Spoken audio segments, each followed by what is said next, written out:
Good evening, ladies and gentlemen, or it's evening currently in Cape Town, South Africa, 1800 hours to be exact. Thank you so much for joining us for this lecture 6 of the Cricket South Africa Level 1 umpiring course hosted by Western Province Cricket Umpires Association.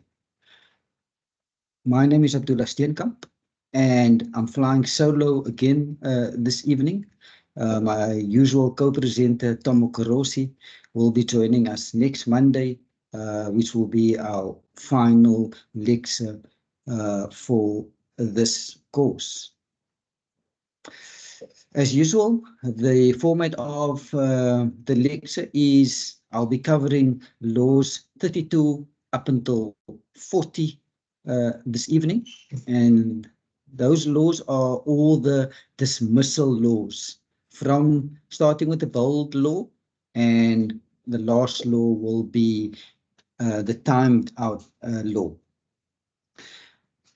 After that, I will do a small match preparation. I'll do a few slides with regards to match preparation before your match, things that you need to do, equipment that you need to have. I'll go through a few equipment things that you need to do when you get to the ground.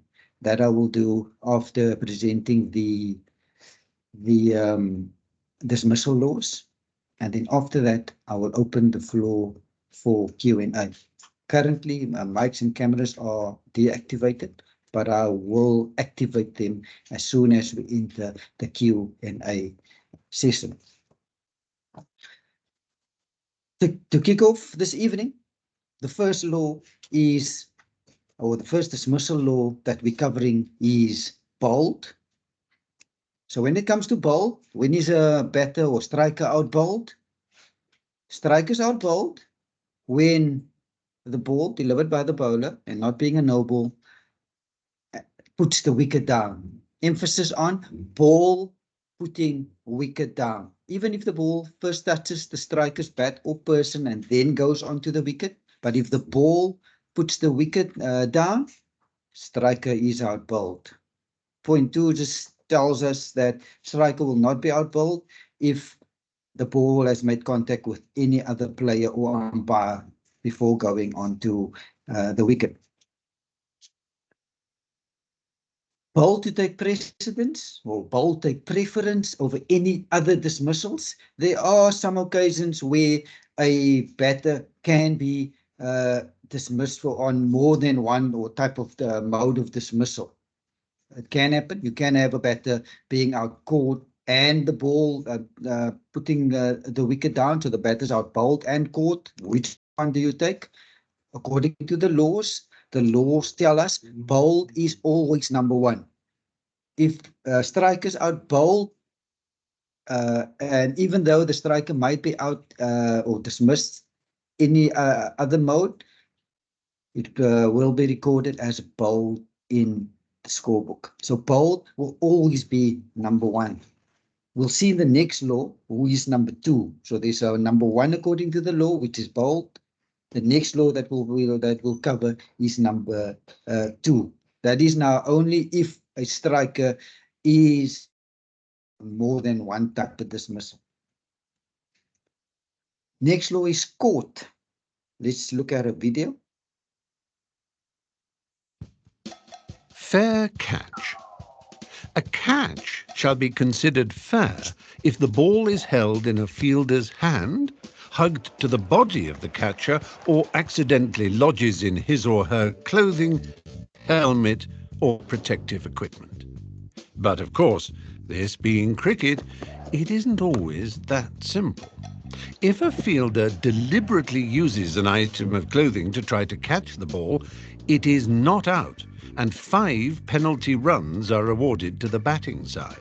However, the ball can be caught after it has deflected off the other batsman, an umpire, another fielder, including off a helmet being worn, or even if it lodges in a fielder's helmet.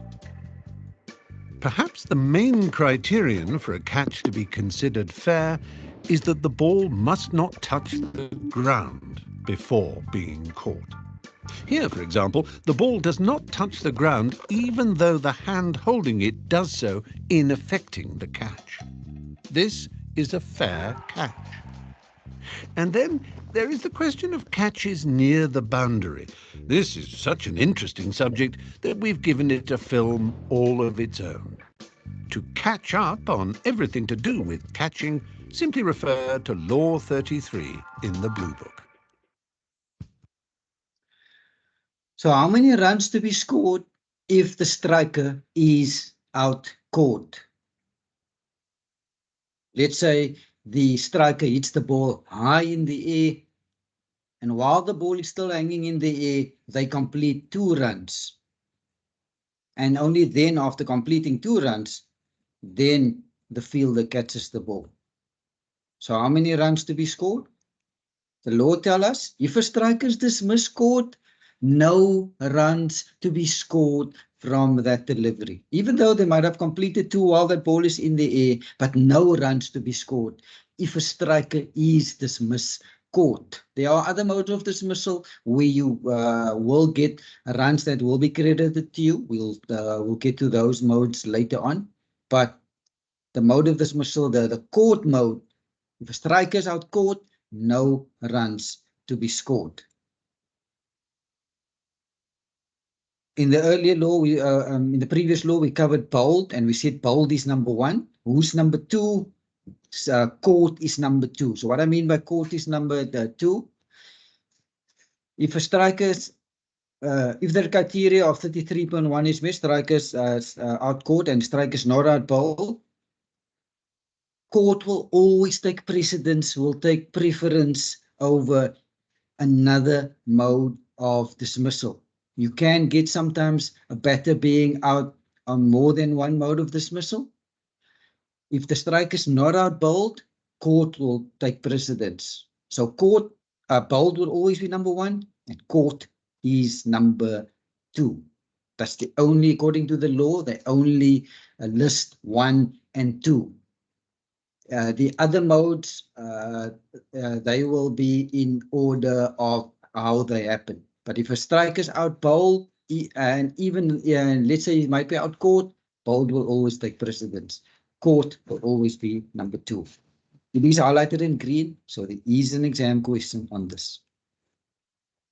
We're now going to look at a video, and this incident happened in last year's Ashes series between Australia and England.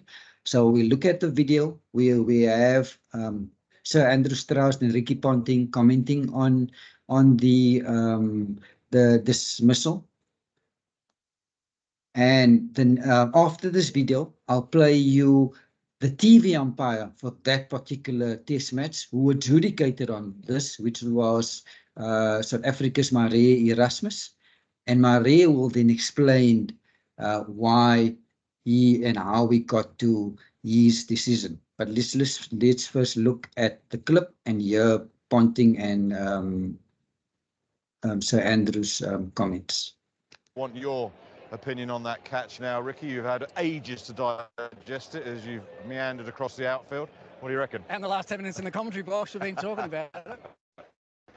I'm worried about the inconsistencies of all of this. I mean, I can sit back and argue that Steve Smith wasn't in control of his movements either in the first innings. His was deemed to have his fingers underneath the ball. Mitchell Starc took the catch, 3 or 4 feet from the ground. So at some stage his fingers were underneath the ball. I'm sure we'll get more. We'll talk about it forever. We'll get more clarification, I'm sure, overnight by the time we've spoken to the umpires. But, I mean, if you look at that, I know they're talking about the movement not being completed, but that's been held longer than any slips catch, any keeper's catch that's ever been taken in the history of the game. But they catch it and throw it up straight away, and sometimes you are still moving when you've done that. So I could argue that he's controlled that ball as long, if not longer, than most catches that are actually taken in the game. I suppose, and as I say to Strauss, I haven't been able to ask Mare Erasmus specifically about this, but if he's arguing that he's not in control of his movements, it's because he's using his the ball to steady himself a wee bit. Yeah, I think that's what he'll come back to. But the inconsistency was Steve Smith doing the same? I mean, that's what and I think what you'll see with a lot of these is you'll see different umpires interpret that in a different way, I reckon. Right. We'll have a look at the Steve Smith catch then, because you can go through what you mean about having his fingers on the ball and then his movement after. Yeah, well, I mean, I spoke to you this Yes. night. That he clearly catches that a long way above the ground. And what he said then, if you look at the way his fingers were underneath the ball, on the bottom side of the ball. The ball then, from what angles that I saw, the ball actually touched the ground, although his fingers were underneath it. As he came back up, the ball came out of his hand. So is he actually in control of the ball? I think Mitchell Starc was in control of the ball longer than what Steve Smith was with his. The question I have, I mean, it's sloppy from Mitchell Starc, isn't it? I think the catch was good, but you don't let the ball just go along the ground like that. He could have easily sort of rolled his body over and made sure the ball did not touch the ground. So it was a 100%. Sloppy bit of fielding in the end. Yeah, cannot argue with that at all. Okay, let's listen to Marie Erasmus, who was the TV umpire that adjudicated the Mitchell Starc catch, and Marie gave it not out. Let's listen to Marie. Exactly what you saw in the third umpire's chair, and just interpret the law for us as you with your thinking process around the catch. Yeah, the law is specific and it says that the fielder has to have control of his body and movement. In that particular case, he was still moving and he put the ball on the ground. Now, if you take that example and say he was sliding towards the boundary, if he slid into the boundary, we would have deemed it either 4 or 6, depending on if the ball touched the ground before. So there's no difference in our interpretation for the catch. So the key thing is that he only then has control of his body when the movement has stopped, and by that stage the ball has clearly touched the ground. Yes.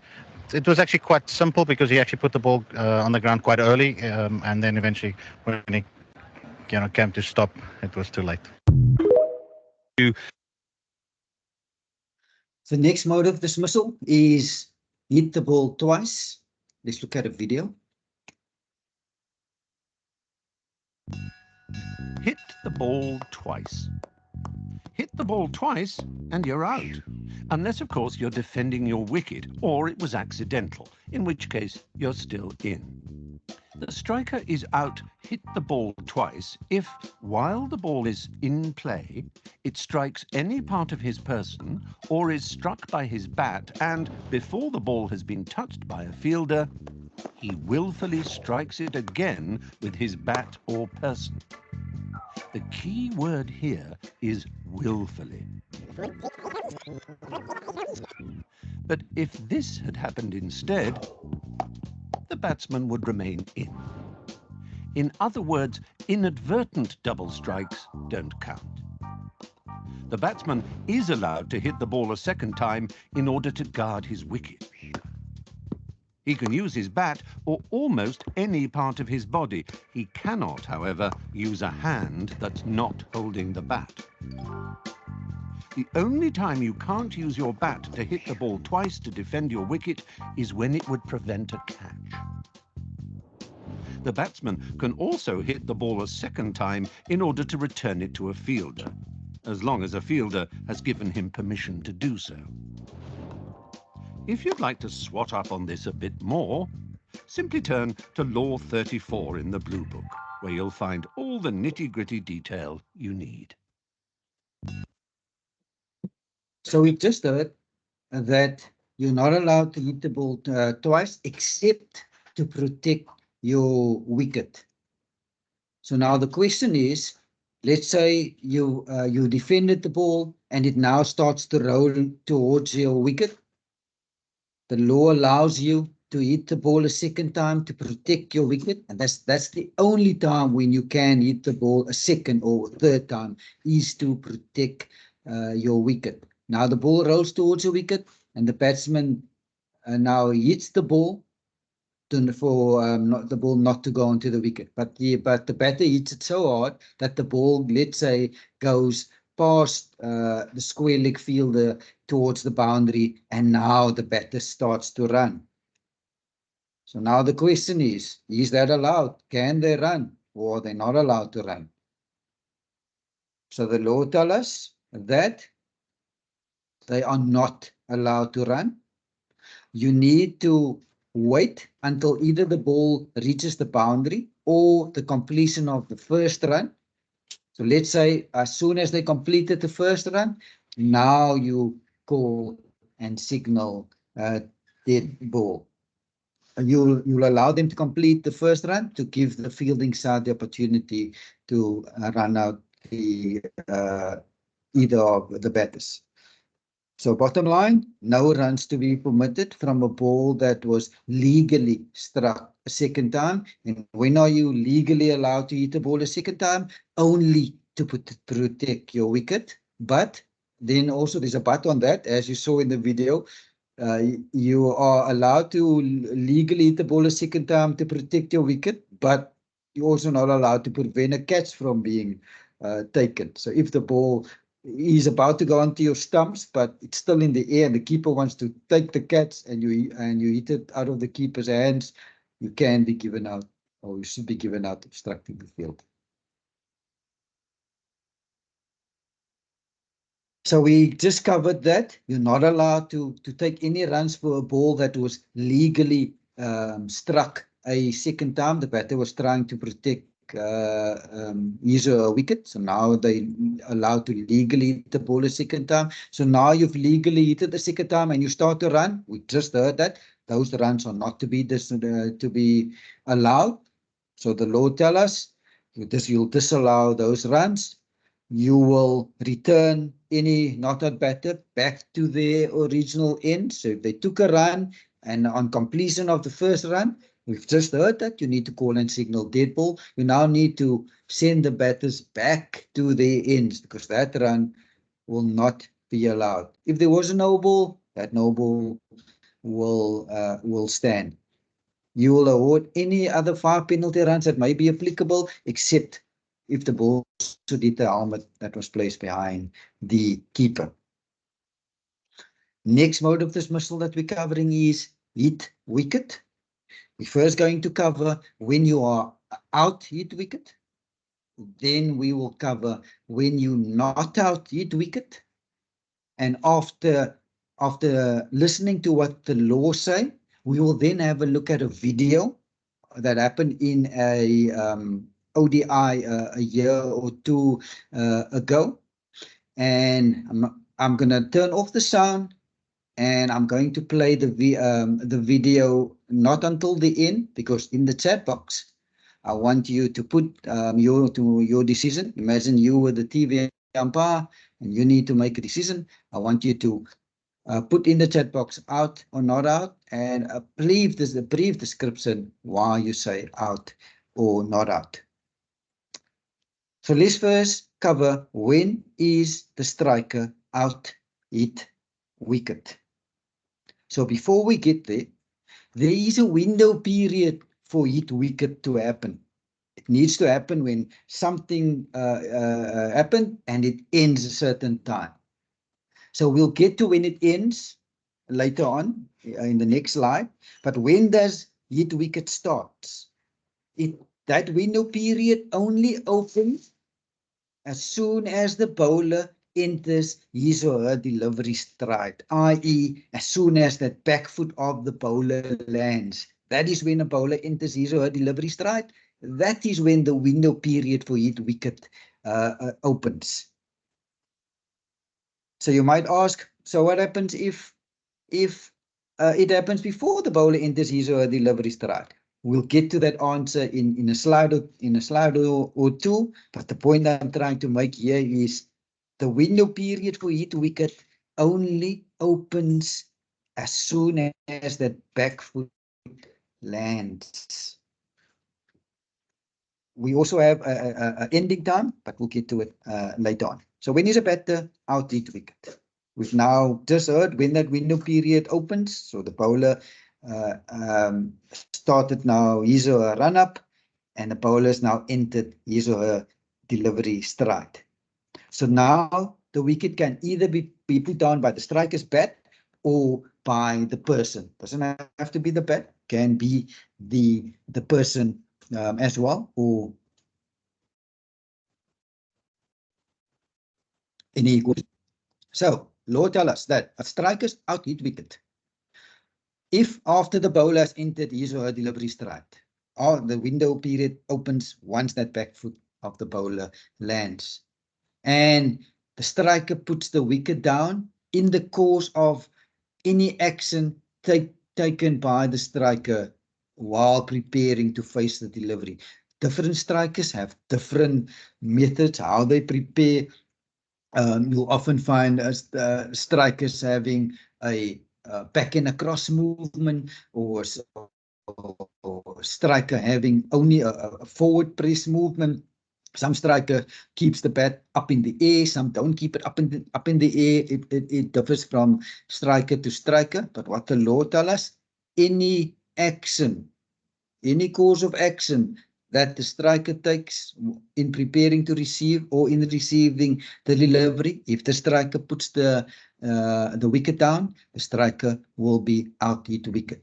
So if the striker has a double back and across movement, and after the bowler's entered the delivery strike, steps on the wicket, out hit wicket.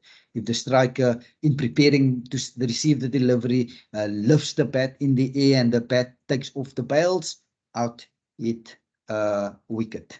That's the first one. The second method of a striker being out hit wicket, if the striker setting off for the first run, and now here the important word, immediately after playing at the ball. So the striker, the law wants that striker to set off immediately. So I want you to visualize this. Striker playing the ball into the covers. The striker then sets off to take a quick single. And in setting off, that back foot slips and the striker tramps on the stumps, putting the bails down. According to the law, if in setting off for that first run, and if it was immediate, then the striker will be out hit wicket. It needs to be immediate. We'll get to, in the next slide, we'll get to, but we'll get there. But the point I'm trying to make is, and the crucial word in point number 2 is, it needs to be, in setting off for that first run, it needs to be immediately. Cannot be a delay. Point 3, let's say the striker didn't attempt to play at the ball, and let's say the ball goes past the keeper, didn't touch anything, and they immediately settle for a run, and the back foot slips and put down the bails, the striker will be out hit wicket. Again, that single that they're taking needs to be immediate. Striker will also be out hit wicket in lawfully making a second, a third, or even a fourth stroke while guarding his or her wicket. So striker blocks the ball rolls towards the stumps. Striker, in attempting to hit the ball away to stop the ball from going onto the stumps, the striker then dislodges the bail with the bat while trying to hit the ball away so that the ball doesn't go on the stumps. That is striker out hit wicket. I mentioned earlier, when that window period for opens for hit wicket, it opens as soon as that back foot lands, or i.e. the bowler enters his or her delivery stride. So what happens if the striker puts his or her wicket down before the back foot lands, before the bowler enters his or her delivery stride? If it happens before, either umpire needs to call and signal dead ball. It can only happen after the back foot lands, after the bowler has entered his or her delivery stride. Anything before that, dead ball. So now we've covered when the striker is out hit wicket. What are the instances when a striker is not out hit wicket? Let's look at the first one. So now the first bullet point covers when that window period ends. It tells us that it occurs after the striker has completed any action in receiving the delivery. The striker has completed the shot.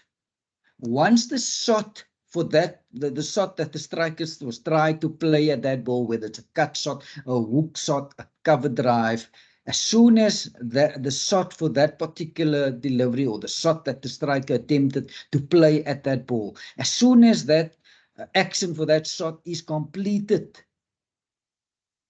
that's when that window period stops. And anything that happens after that is irrelevant. So the window period opens when the back foot lands, and it closes as soon as the strikers completed the action playing at the ball, whether it's bat, whether it's with the body. Soon as the action is completed, that's when that window period closes.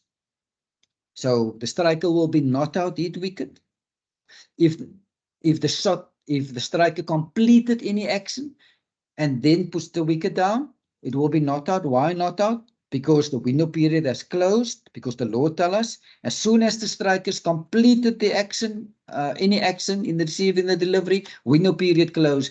Anything that happens after that is irrelevant. Also, the striker will be not out hit wicket if the striker sets off for that first if it occurs when the striker while running, other than setting off for the first run.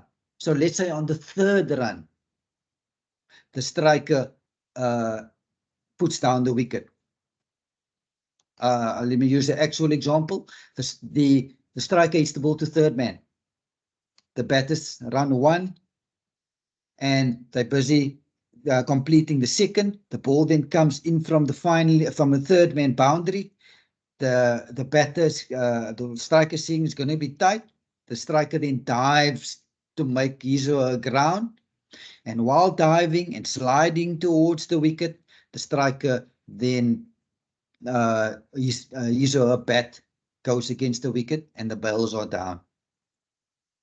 I promise you, the fielding side will appeal. I was one of them in my playing days. I appealed, and believe it or not, as players we didn't know the law, and many occasions the batter was actually given out by the umpire. Many times we had play umpires, we didn't know the law, and we just saw bat went against the wicket. We said yes, batter out hit wicket, even if it happened on this.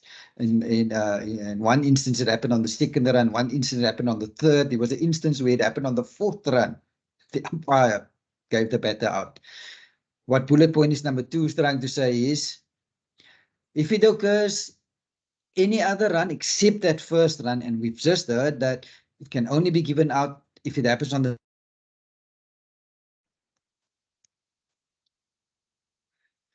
striker will be not out hit wicket. If it occurs, if the striker is trying to avoid being run out or stumped. Striker will be not out hit wicket if the striker is trying to avoid a throw at any time. Striker will be not out hit wicket. The bowler, after entering the delivery stride, and the bowler and the striker actually puts down the wicket with the bat, but the bowler doesn't deliver the ball. In that case, we've covered it under the dead ball law. Umpire needs to call and signal dead ball because the bowler didn't deliver the ball. And the delivery is a no ball, also the striker to be given not out hit wicket. So to summarize, when the striker will be given out hit wicket, there's a window period. It starts when the back foot lands, or when the bowler enters his or her delivery stride. That window period closes after the striker has completed any action in playing at the ball. And another point I just want to emphasize is that word immediately. The law in setting off for the first run, it needs to happen immediately. If it doesn't happen immediately, if there is a pause in any way, the striker will then be knocked out hit wicket. I'll give an example what I mean by a pause in any way, or if it's not immediate. There are instances where, let's say, the striker hits the ball into the covers, and it's close to, let's say, the cover fielder. The striker then calls wait, because the striker wants to see whether the ball will be fielded by the cover fielder or not. So the striker says wait. And as the ball goes past the cover fielder, now the striker says now to his partner, yes. And now they set off for that run. And in setting off for that run, back foot slips and put down the wicket. Will the striker be out hit wicket? According to the laws, no, the striker will be not out hit wicket. Why not out hit wicket? And again, I mean, players don't know this. I didn't know it when I was playing. You just see the foot putting the wicket down, but the law is quite clear. It needs to happen immediately when setting off for that first run. In the example I just used, the setting off for that first run wasn't immediate. Why? Because what happened? The striker actually called, waiting for the ball to see whether the ball goes past the cover fielder. And only once it went past the cover fielder, now the striker set off. So the important word there is immediate. So now we've covered when the striker is out hit wicket, covered when it's not out hit wicket. You're now armed with the law. We're now going to look at an ODI that happened between Bangladesh and Zimbabwe a few years ago. I'm going to turn off the sound because I don't want you to listen to what the commentators are saying. They actually are saying the incorrect things, but I'm turning off the sound. And in the chat box, I want you to put out or not out.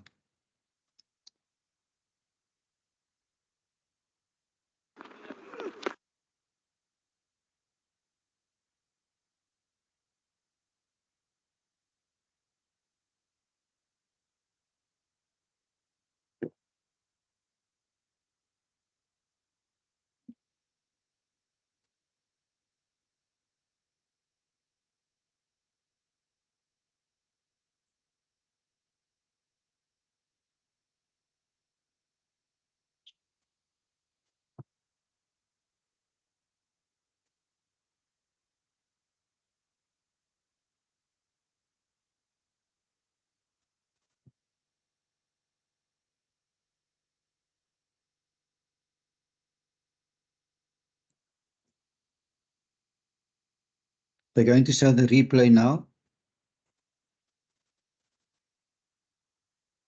So now you've been armed with what the law say about hit wicket. Look at it now and let me know out or not out if you were the TV umpire.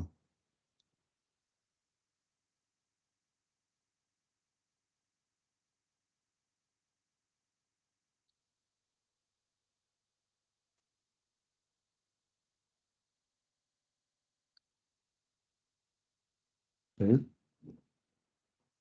I'm going to play that portion again. I want you to look at it again. I'm not going to play the whole video. So just look at it again. Look at the batter. Look at what this batter is doing. Apply your knowledge of the law. Put in the chat box, out or not out, and why.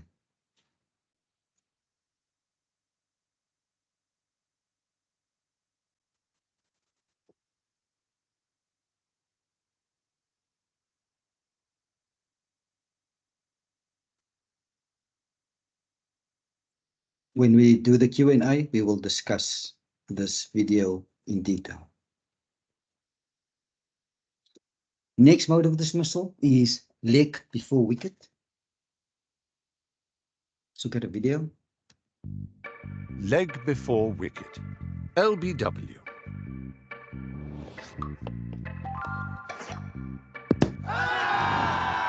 LBW is a little like the offside rule in football. Many people claim to know it, but how many people really do?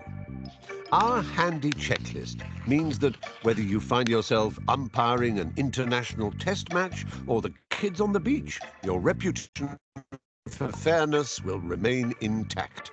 There are 5 basic criteria to consider. The batsman is out, leg before wicket, if 1. The bowler bowls a ball that isn't a no ball, unlike this poor fellow.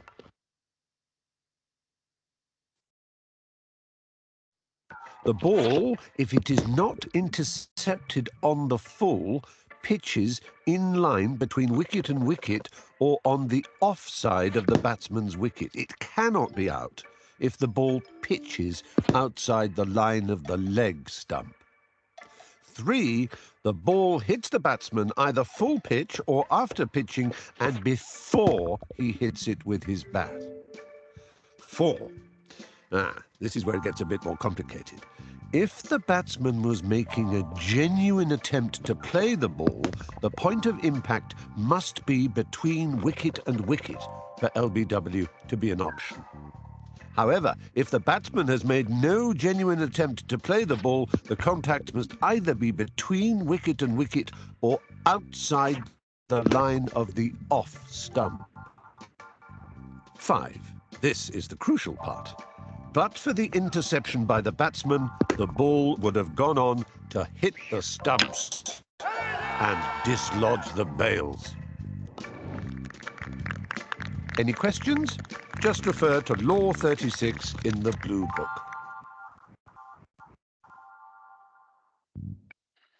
So let's summarize the points to consider when there is an LBW appeal.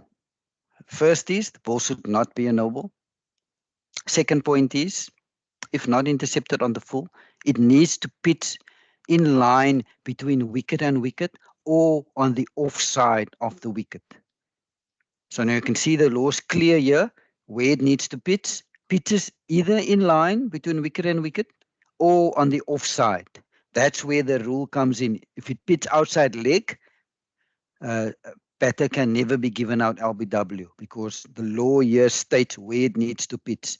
It either needs to pitch in line between wicket and wicket or on the offside of the striker. So if it pitch out, never be out in LBW. Ball should not touch the bat first of the striker. If it touches the pad first and then the bat, then you can consider the LBW appeal.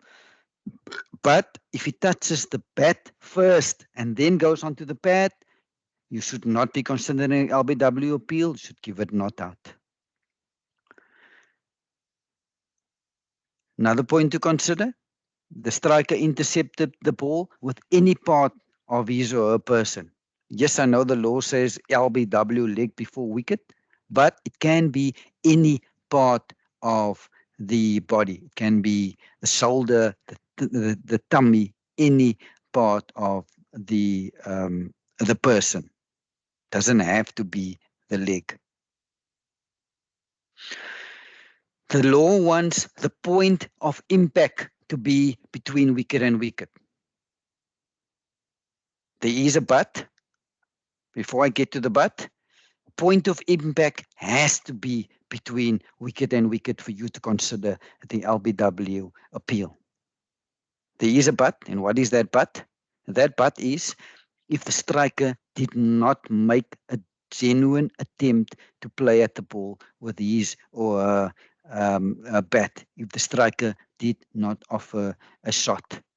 If that is the case, then you can consider, even if the impact is outside the off, you can still consider the LBW appeal. We're going through the theory now. I do have a few pictures where we will apply this theory, and it will make the theory so much more understandable. And the last point that you need to consider is the ball would have gone on to hit the wicket. So these are the 6 points that you consider when there's an LBW appeal. When there's an appeal, your brain consider these points in a millisecond. It goes through all, it digests all this, it takes all these points into account, and then you make a decision. So it happens quick. You need to make a decision quickly, but the brain is quick. So you need to take all these points into account when making that decision. So let's look at a few picks, and we'll then take the points to consider into account when making an LBW decision. So in this pick, and we'll assume that the ball didn't hit the bat in all of the picks. So where did this ball pitch? So let's go through the points, and let's assume it's a legal delivery. It's not a no ball. So what's the first question you need to ask yourself? Pitching. Where did it pitch? Did it pitch between wicket and wicket or on the offside of the wicket? No. Where is this ball pitching? This ball is pitching outside leg stump of this right-handed batter. And because of that, it cannot be given out LBW. You don't even need to consider anything else. As soon as it pitches outside leg, it can never be given out LBW. Let's go to the next pick. First thing that you need to ask yourself, where did it pitch? Did it pitch between wicket and wicket or on the offside of the wicket? It pitched between wicket and wicket. So we're happy with where it pitches. And let's assume it's not making contact with the bat in any of these picks. Now let's go to the impact. Is the impact between wicket and wicket? Yes, the impact is between wicket and wicket. And what is that last point that you need to ask yourself? Would this have gone on to hit the stumps? If your answer to that question is yes, you give this batter out LBW.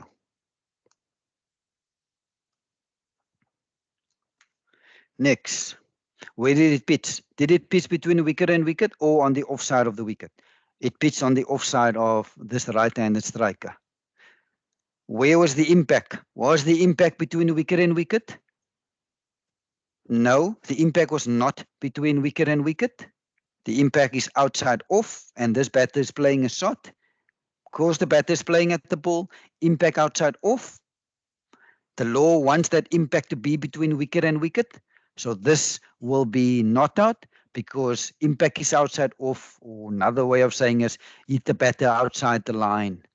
The impact needs to be between wicket and wicket. Let's start again. Where did it pitch? Did it pitch between wicket and wicket or on the offside of the wicket? It pitched on the offside, so we're happy with where it pitched. Where was the impact? Did it hit the striker between wicket and wicket? No, the impact was not between wicket and wicket. But remember, there is a but. And what is that but? That but is if the striker did not offer a shot, and in this case, the striker didn't make a genuine attempt to play at the ball. And because of that, you can consider this appeal. But then you still need to go on to the last point that you need to consider. Would this ball have gone on to hit the wicket? Now, LBW can be a subjective law.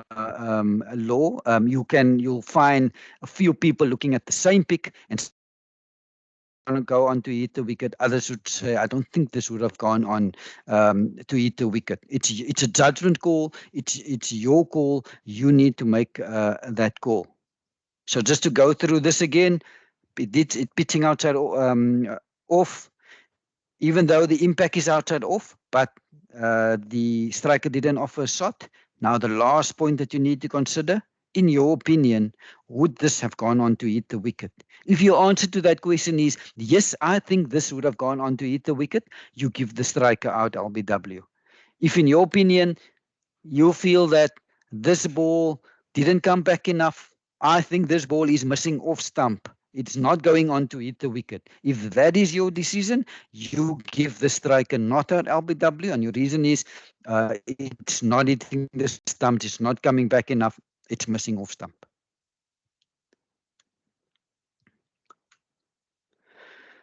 Again, let's go through our process. Where did it pitch? Did it pitch between wicket and wicket or on the offside? It pitched between wicket and wicket. The impact. Where was the impact? Was the impact between wicket and wicket? Yes, the impact was between wicket and wicket. What is the last question that you need to ask yourself? Would it have gone on to hit the stumps? If your answer to that question is yes, this ball would have gone on to hit the stumps, you give this batter out LBW. If your answer to your question is, I don't think this ball would have gone on to hit the stumps, give the batter not out LBW.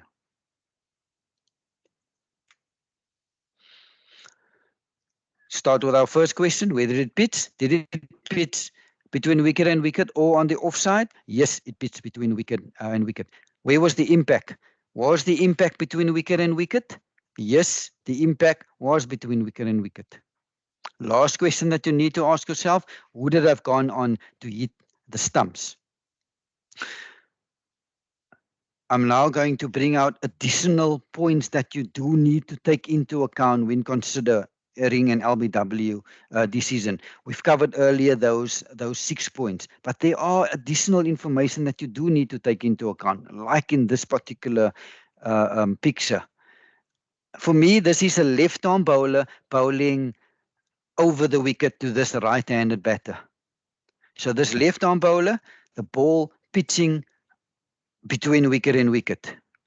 It now hits the batter in line. So it is the impact is between wicket and wicket. But just visualize this left-arm bowler bowling over the wicket to the right-hander. Look at the trajectory of the ball. Look at where the batter is standing. So we all know that from popping crease to the bowling crease is 1.22 meters. So now, if you look at where this front foot is, it is outside the crease, so that's probably another 30 centimeters. So this is 1.5 meters from the wickets. So this ball still need to travel about 1.5 meters. So look at where it pitches, look at where it hits the batter, left arm bowler bowling over, look at the trajectory. So now you need to ask yourself that last question. Do you think this would have gone on to hit the stumps, taking into account the additional information at your disposal, like where the batter is standing, the stride the batter got in, the bowler that's bowling, where it pitches slanting across the right-handed batter? So if your opinion this would have gone on to hit the stumps, you give the batter out LBW. But in my opinion, taking all the information into account, left-hander over the wicket, where it pitches, looking at the trajectory, the stride the batter got in, still needs to travel about 1.5 meters to the wickets. My opinion is this is missing off stump. That's why I would give this not out. So you also need to take into account additional information like the type of bowler, where it pitches, the trajectory of the ball, the stride the batter put in, the height of the ball, where the batter is standing, deep inside the crease, far outside the crease. There's lots of information that you take into account when adjudicating an LBW decision. Another one, let's go through our process. Where did it pitch? Did it pitch between wicket and wicket or on the offside of the wicket? It pitched on the offside. So we're happy with where it pitched. Where's the impact? Was the impact between wicket and wicket? Yes, the impact was between wicket and wicket. Last question, would this have gone on to hit the stumps? Again, look at where it pitches. Look at how much it's coming back. Look at the stride the batter gets, probably another 1.5 meters still to travel to the stumps. Do you think this would have gone on to hit the wicket? If your answer to that question is yes, you give the batter out LBW. But looking at this, where it pitches, how much it came back, the stride the batter got in, the amount of travel still to get to the wickets, I think this is missing leg stump. So it's lots of factors that you need to take into account. Yes, you take into account those 6 crucial points, but there are other factors that you also need to take into account. Let's go through our process. Where did it pitch? Did it pitch between wicket and wicket or on the offside of the wicket? It pitched on the offside, so we're happy with where it pitched. The impact. Was the impact between wicket and wicket? Yes, the impact was between wicket and wicket. Now, last question. In your opinion, would this have gone on to hit the stumps? If your answer to that question is yes, you give the batter out LBW. If the answer to that question is no, you give it not out LBW. But looking at this, looking at where it pitched, looking at where it hit the batter, again, stride forward, probably about a meter and a half still to travel, almost right on top of the flap. You can see this is a fast bowler bowling with the keeper and the slip cord and standing a bit back. So my opinion, I think this is going over the stumps.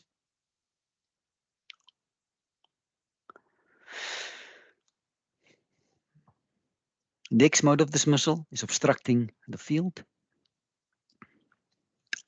Let's look at a video. Obstructing the field. A batsman is out obstructing the field if he or she willfully attempts to obstruct or distract the fielding side by word or action. Like this, for example. Thank you, Tommy.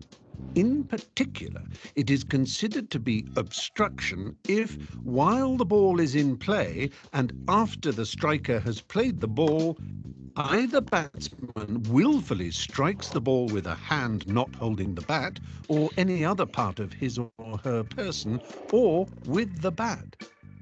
The exception to this is when the batsman is attempting to defend his or her wicket. The batsman may do this with the bat or any part of his or her person, except with a hand not holding the bat. If the batsman uses such a hand, he is obstructing the field. The handled the ball law no longer exists, with such incidents now covered by obstructing the field instead. The obstruction has to be willful. Accidental obstruction, or obstruction caused by trying to avoid injury, does not count, and the decision on that is down to the umpire. It's worth noting that if a catch is obstructed, it is the striker who is out, even if it was the non-striker who caused the obstruction. Mind you, it's not always an easy decision. Here, the batsman deliberately crosses out of the legal running area in order to attempt to obstruct a throw.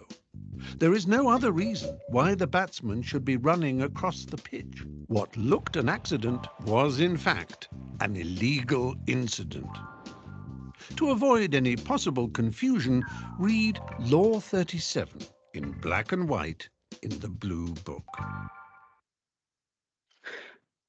Let's look at an incident that happened a few years ago in an ODI between South Africa and England.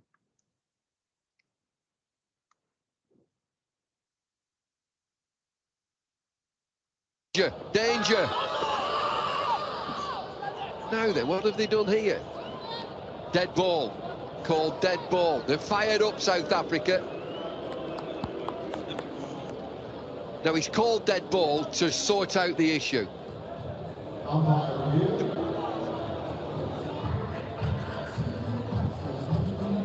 Well, he's gone across to the other side of the pitch, and that'll be something umpires will take into consideration. He's on one side, gets over the other side. He's not looking at the ball strikes him. Would he have got in? He was looking at the ball initially, though, wasn't he? He wants the single. Livingston calls him back. At this point, Roy gets across to the other side, and he is watching the ball. But whether you can say he's got himself deliberately between the ball and the stumps, I'm not sure. Come on, umpire Lloyd. And it's Jason Roy. Well, it's Jason Roy who's disappointed, and the crowd as well. A ring of boos goes around the ground, but I'm sure the third umpire is giving him out. Lost paths. He's got over to the other side of the pitch, got himself between ball and stumps, and in the third umpire's opinion, he's done that deliberately. So Roy's innings, a very good innings, comes to an end. 67 from 45, 133 for 3. So when it comes to runs scored, when you dismiss obstructing the field, so law tells us, unless the obstruction prevents the striker being out-caught, any runs completed by the batters before the offence to be scored, together with any one-run penalty for no ball or wide. And point 2, just emphasize, no runs to be scored if the obstruction prevents the striker from being out-caught. Next mode of dismissal is run out. Striker will be out run out, or either batter is out run out while the ball is still in play. He or she is out of the ground. And the wicket is fairly put down by the action of a fielder, even if no ball is called, because we've heard last week you can be run out of a no ball, and it's irrelevant whether or not a run is being attempted or not. So the criteria for run out is ball is still in, ball is in play, either batter is out of his or her ground, and the wicket is fairly put down by the action of a fielder. There are times where a batter will be not out, a run out. And first instance is when the batter has been within his or her ground and then left it to avoid injury when the wicket is put down. The ball has not been touched by a fielder after the bowler has entered the delivery stride before the wicket is put down. There need to be a touch by any fielder, and if the wicket is put down and either batter is not behind the wicket, then the striker can, the batter can be given out. But if there's no touch by any fielder, batter not to be given out, run out. Also, strikers not run out in any of the circumstances. If he or she is out stumped, no ball has been called, and he or she is out of his or her ground, not attempting a run, and the wicket is then fairly put down by the wicketkeeper without the intervention of any fielder. What about the non-striker leaving his or her ground early? So the law tells us that if the non-striker is out of his or her ground, is out of his or her ground, or not, doesn't have any part of the bat or person behind the popping crease at any time from the moment the ball comes into play until the instant when the bowler would normally have been expected to release the ball, the non-striker is liable to be run out. We have a few examples that would illustrate exactly what the law say. We have a animation video, and then we have 2 videos that happen in international cricket. The first video is how to correctly run out a non-striker, and the second one is an incorrect method of running out the non-striker. So again, when it comes to running out the non-striker, there is a window period. It needs to happen within that window period or any time in that window period for the bowler to run out the non-striker. So that window period opens as soon as the bowler gives his or her first step, then the ball becomes alive. And that window period closes as soon as the bowler is past his or her release point. We'll see in the videos what is meant by a release point. So any time between as soon as the ball comes into play, i.e. that first step is taken by the bowler, until the bowler is past the release point, any time between that, the non-striker can be out, run out. If it happens after that, not out, run out. Let's look at the animation video first, and then we'll look at 2 actual examples that happen, one in international cricket and the other one in a BBL match in Australia. Running out non-striker. Running out the non-striker occurs when a bowler runs out a batsman who has strayed too early out of the popping crease by removing the bails. It is a much debated form of dismissal, with some suggesting that a warning should be given. However, leaving his or her ground early is an attempt by the non-striker to gain an unfair advantage, and it puts a batsman at risk of getting out. The law doesn't require the bowler to give a warning, and he or she is entitled to run out the non-striker until the moment when he or she would normally have been expected to release the ball, in which case it's perfectly fair for the bowler to run the non-striker out. For more detail on this perfectly legal practice, see Law 4116 in the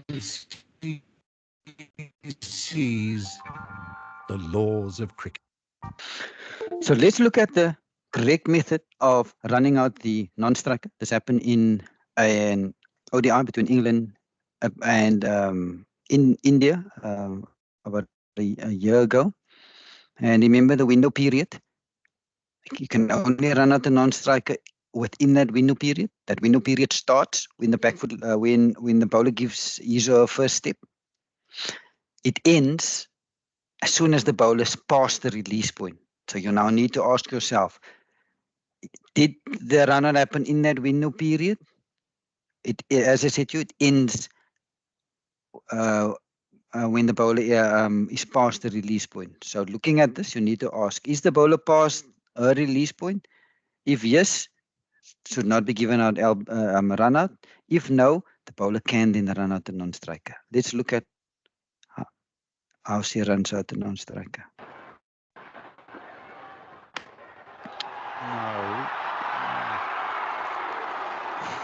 I'm not so sure. I know it's in the laws of the game.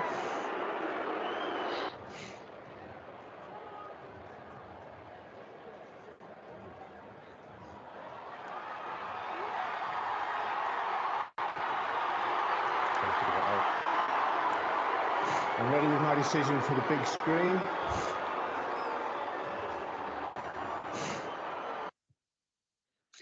Okay, so this is the correct method of running out the non-striker. I'm now going to show you in the next video what is meant by a release point. So this bowler has not reached a release point yet, so she's entitled, she's still in that window period. So that's why this was given out. So that's why this was given out by the TV umpire. Let's look at Adam Zampa and look what Adam Zampa does. Third umpire director, good review for run out. We want to check whether the bowler's applicable. That's satisfy the law for run out at the bowler's end. Yep, this is critical because that's actually correct. So once the back foot is where most people roll it through, roll it through, roll it through, roll it through, and roll it through further. Now his arm's gone past the vertical, therefore not out. I repeat, decision for the big screen will be not out. I'll tell you what, that's Sean Craig in the hot seat, and that's a very interesting decision. The right call from the umpire. Yep. Well, So that is the correct call from the umpire. So I'll just take it back. Go, take it forward. Window period is still open. It's still open. It's still open. Now we're getting close to Adam's release point. It's still open. The window period is still open. Still open. He needs to be past his release point. So now he's going past his release point, and that is why this is not out, because he is now past his point, and that's why this was given out not out. In the previous video, the bowler was not past the release point, hence that's why that was given out. Penultimate law that I'm covering is stumped. Let's look at a video. Stumped. All batsmen fear being stumped, and all wicket-keepers dream of stumping batsmen. So let's be clear about the law. The only player who can stump a batsman is this fellow, the wicket-keeper. A stumping can take place provided that the ball is not a no ball. You can be stumped off a wide, however.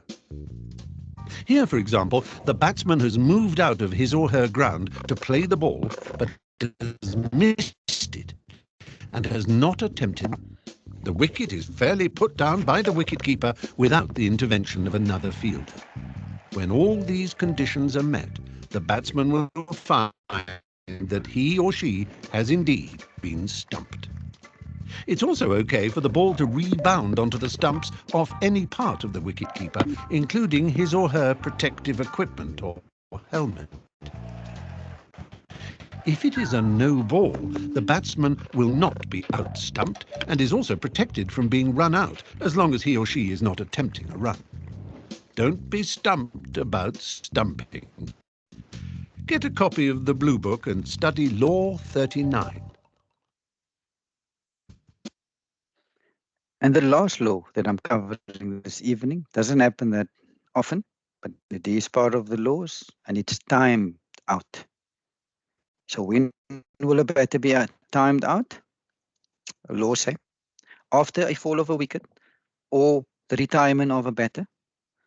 The law wants the incoming batter to be ready to receive the ball, or for the other batter to be ready to receive the next ball within 3 minutes of the dismissal. According to the laws, 3 minutes. There are 1 or 2 playing conditions across the world where this is slightly less, but according to the laws, within 3 minutes. So if this requirement is not met, incoming batter will be out, timed out. Doesn't happen that often, but it is part of the laws. We've covered 40 laws over the past 6 lectures. Laws 41 and 42 will not be examined in the level 1 exam. They will be examined and covered in detail in the level 2 and 3 courses that we will be hosting. The level 2 course in June and the level 3, I think, late July, beginning August.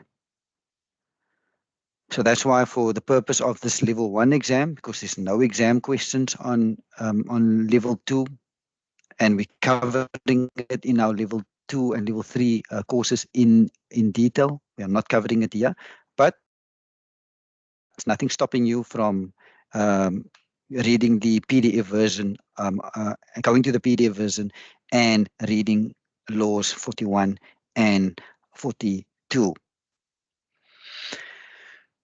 What I'm covering next, before I open the floor for the Q&A session, I'm going through a match preparation slides. So before a game, your game starts, what type of preparation you need to do, what type of equipment do you need to have before you go onto the field. I'm going to go through a few slides and just to show you how you need to prepare and what equipment you need to have.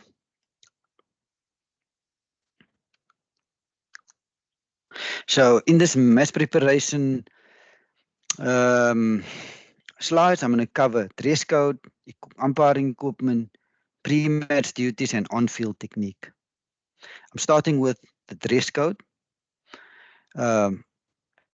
Sponsored hat or a hat or a cap is vital to have. I prefer the brim hats. You can put on a P cap. Usually so here in Cape Town,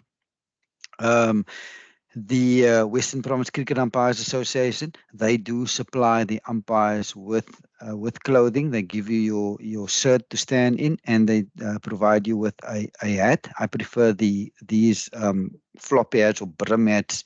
It takes away lots of the sun. There's nothing stopping you from putting on a golf cap or a peak cap. But as I said, here in the Western Cape, we get sponsored with hats, and it looks similar to what Kumar and Alim is wearing. Make sure that your shirts are clean and ironed. And if you are going to put a vest underneath, make sure that the vest is white.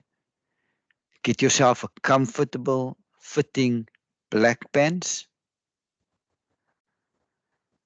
Your standing shoes needs to be predominantly white, and I prefer standing in running shoes. You stand on your feet from 10 o'clock up until 6, 6:30, long day in the sun. Your feet need to be comfortable. So I prefer standing in running shoes.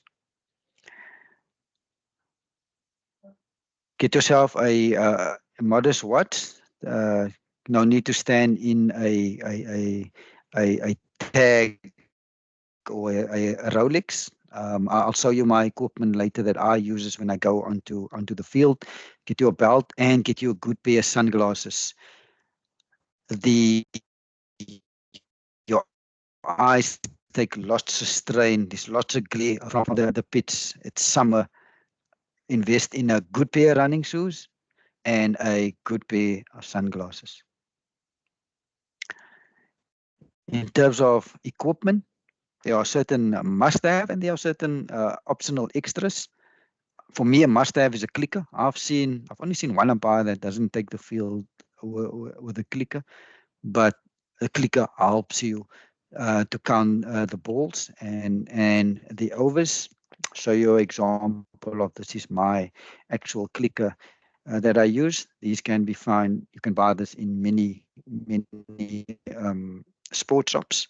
I've got 3 in my bag. They usually last a very long time, but I do have 1 or 2 spares just in case they something happens to my clicker. But this clicker I've got now for probably 6-7 years. You get used to it. I like my clicker. Yeah, this is the must-have. A bowling card. This is the bowling card that we use in our local competition. It helps you write down the bowler's name, the overs. You can track wickets. You can make notes on the bowling card. I've got a pen. Many times I take 2 pens onto the field with me because sometimes the pens maybe don't want to work. Then I do have a spare in my pocket. Don't have to take 2 pens, but I take 2 pens on the field with me. I take a bowler's marker. Bowler, after making their run-up, they usually ask you, umpire, do you have a marker? It helps. Don't have to have a marker, but it helps. Bowler uses these bowling markers.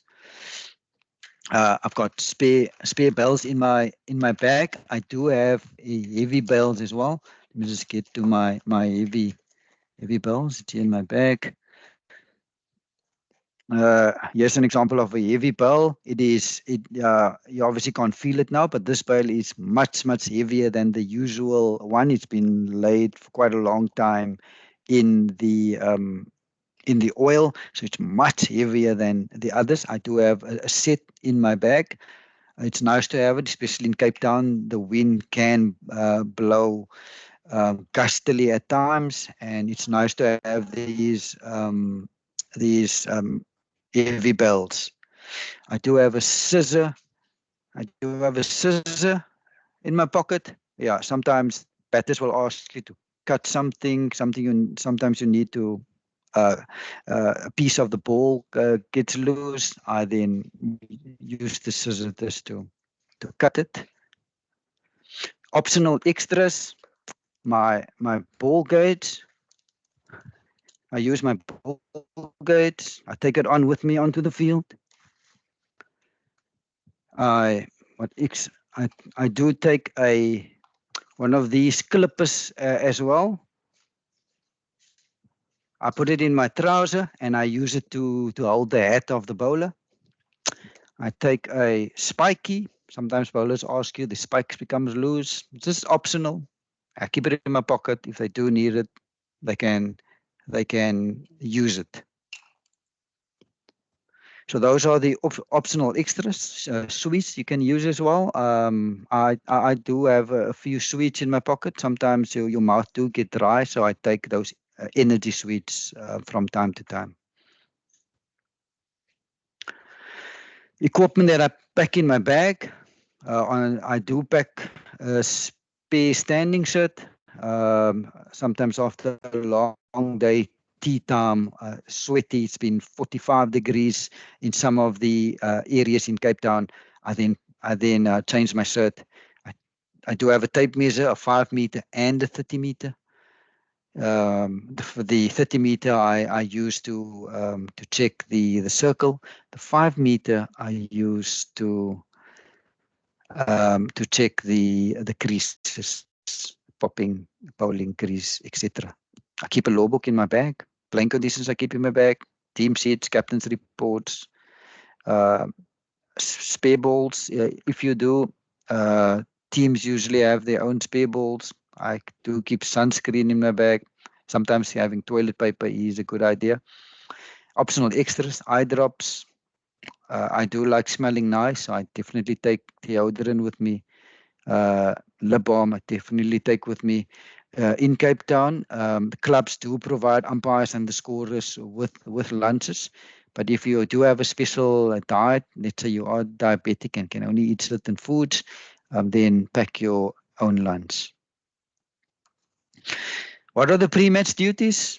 So what I do night before the match, I just revise my playing conditions. I just read over them. I make sure I get a good night's rest, at least 8 hours of sleep.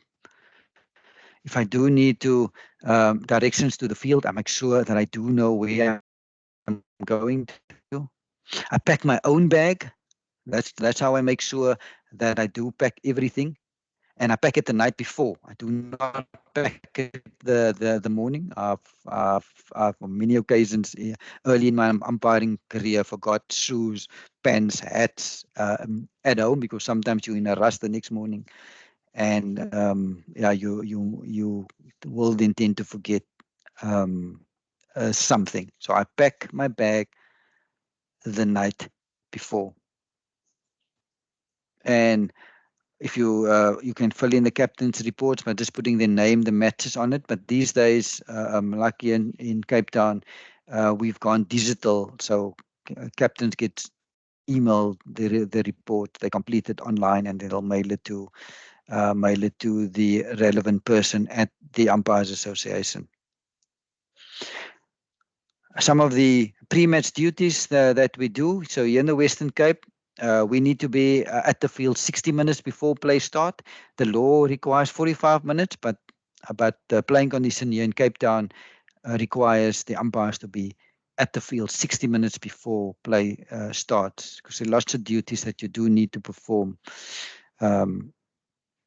Yeah, wait for your partner. Your partner should also be there by 9 o'clock. Go and inspect the field. Go and inspect the pitch. Make sure the creases are correct. The pitch length is correct. If there are a circle to be drawn, make sure there's a circle. Check side screens whether they're in line. Check if there are spare stumps. If there are rollers, sawdust.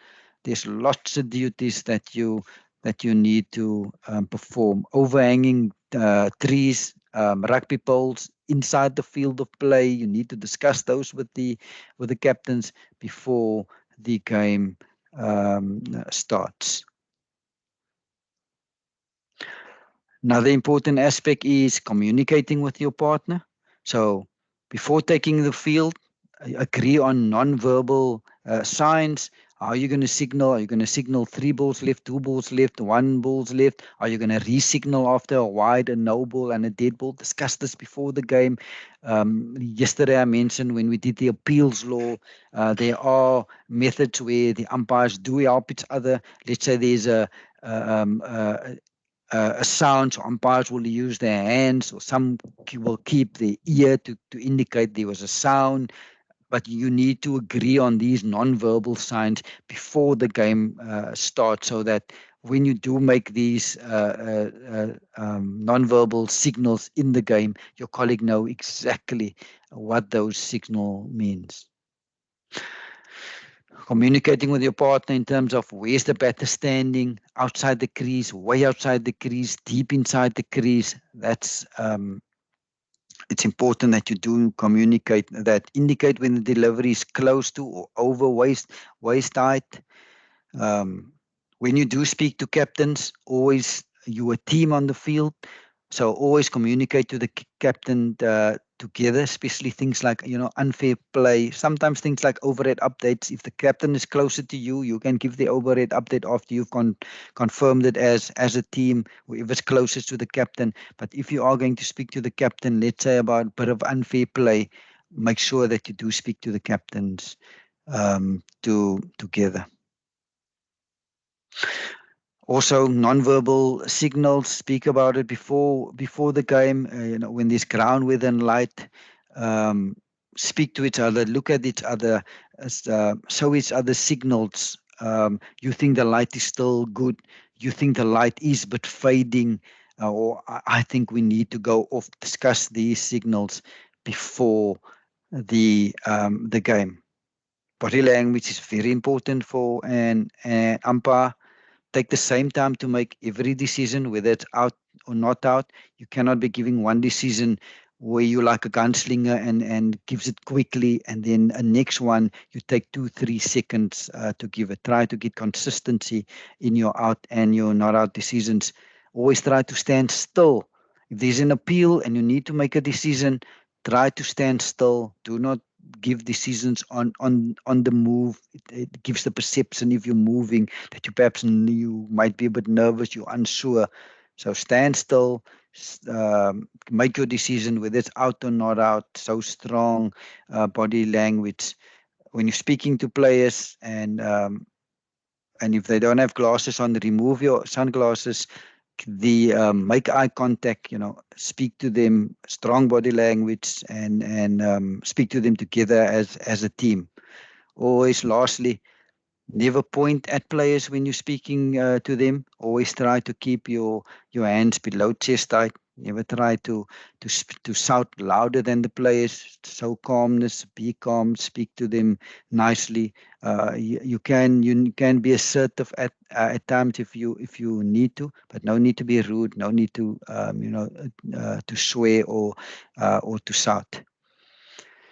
Yeah, this is just a few tips that I'm giving in terms of match preparation and equipment. Yeah, thank you so much, everyone. This is all I'm covering for this evening.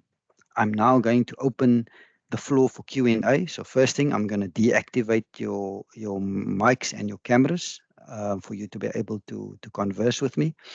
And then I will go to the chat box, look at the questions and answer the relevant questions in the chat box.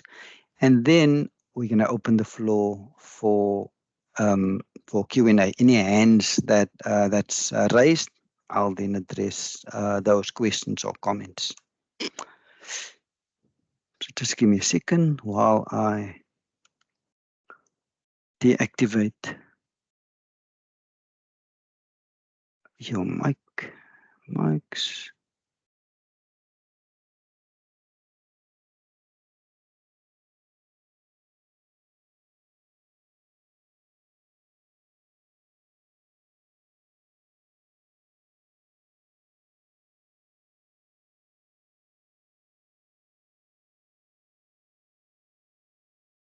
Okay, I've deactivated all your mics.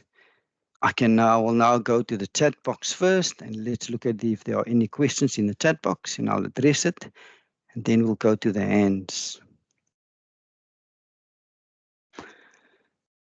Okay.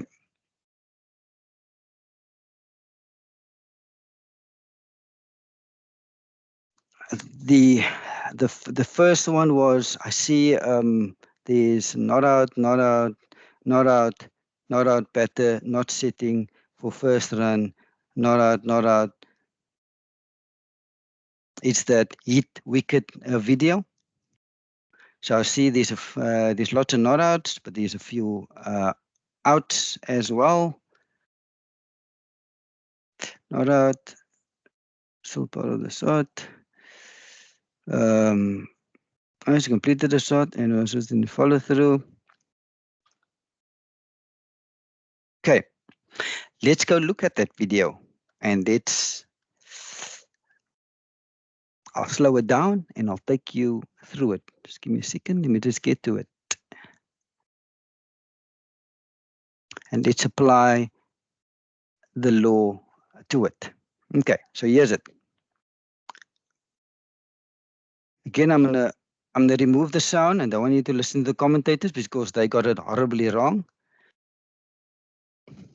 Let's wait for them to get to the replay.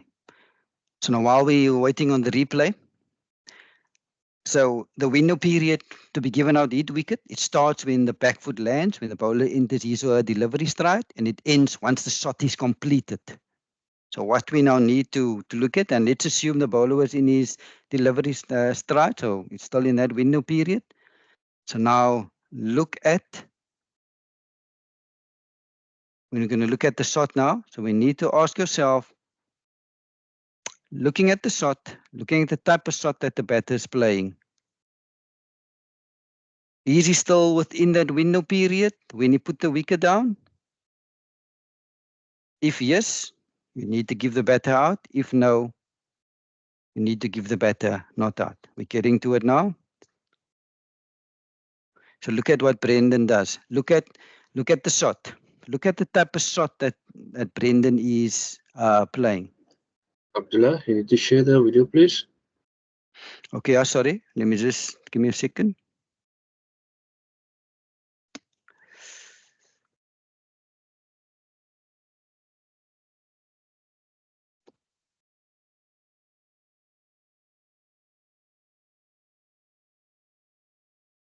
Are you able to see my screen now? Yes, we can. Okay, let's take it back. Look at the shot Brandon is playing. Brandon is trying to play a late cut towards third man. He's probably trying to hit it over the slips. That is the shot that Brendan is trying to play. Look at the shot, trying to scoop it over the keeper or over slips.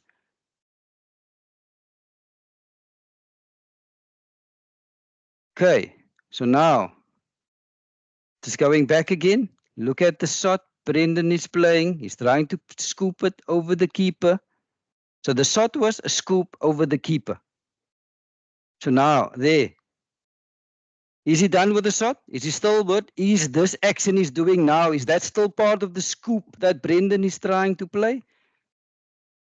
That is the question that you need to ask yourself. Brendan is not trying to run, so that part of the law is not sitting off for his first run. So that part is, I saw a comment there, sitting off for his first run.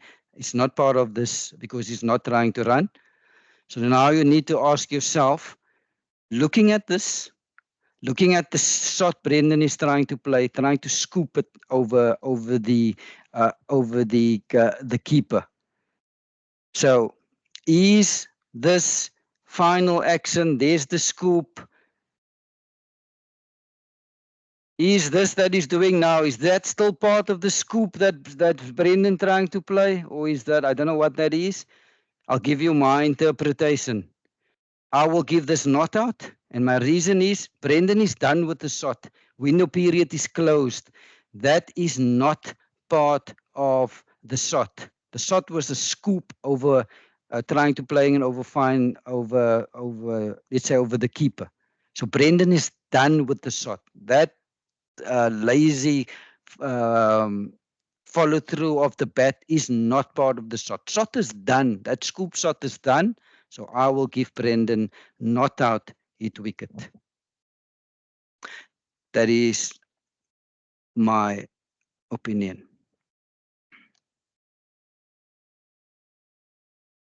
Okay, I'll go to the chat box again. Just give me a second.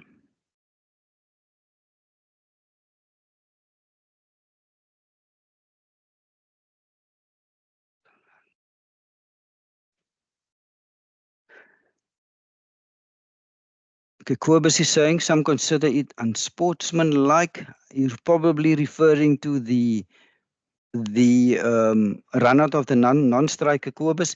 Kobus, it is running out the non-striker is part of the laws of cricket. It is a mode of dismissal in a game these days of small margins. So yes, there are people on different side of the fences. Some would say it's unsportsmanlike. Some would say it's against the spirit of the law. That's the one angle. Some would look at from the angle in this game today of small margins. How many times do you see runouts being literally millimeters? So a striker gaining or leaving his or her ground a bit earlier, getting a foot, 2 feet, half a meter advantage, getting to the other side. Some feel that is unfair in this game of millimeters these days. That is unfair. They need to stay behind the crease, the popping crease, until that ball is released, because that's what the law tell us. So yeah, I'm not sure which side of the fence you are, but as I said, there are some, many of them that feels it is against the spirit, unsportsmanlike, but there are many in this game of small margins, and it is part of the laws. It is a mode of dismissal to run out the non-striker. So it's simple. The non-striker just needs to stay behind the popping crease until that ball is released. So simple. You just non-striker, stay behind, make sure your bat is behind. Just look at the bowler's hand until that ball is released. Now you can start to run if you want to.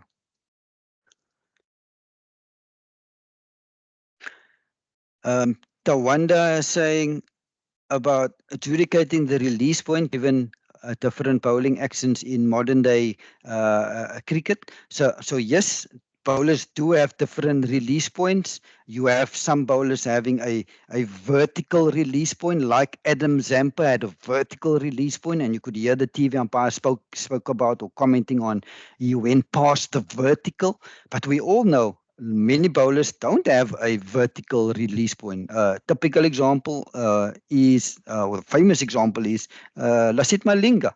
Malinga's got a slingy action, but that's why the law speaks about the release point. So you need to make that judgment call. Is the bowler past his or her usual release point? And that release point will differ from bowler to bowler. Some will have vertical, some slingy, which will be more to the side. So your judgment call that you need to make, is the bowler past his or her usual release point? If the answer to that question is yes, the bowler's past the usual release point, the window period is then closed. The bowler then cannot run out the non-striker. If the bowler is not, and if the answer is the bowler's not past his or her release point, that window period is then still open, then the bowler can run out the non-striker. Not all matches are televised. If it's televised, you then have the comfort of going up to the TV umpire to have a look. But we all know many matches are not televised. So I always say, buy yourself some time, call and signal dead ball, go and consult your colleague. Because the bowlers in, there's lots of things that bowlers in, need to look at. Need to look at, the feet, there's lots of things. Consult your partner, go over, ask your partner, because you now know you need to ask, was the bowler past his or her release point? If yes, and the striker was not behind, give the striker out, a non-striker out, run out. If the bowler was past the release point, and you give then the striker not out, the non-striker not out, run out. So speak to each other, consult, discuss it.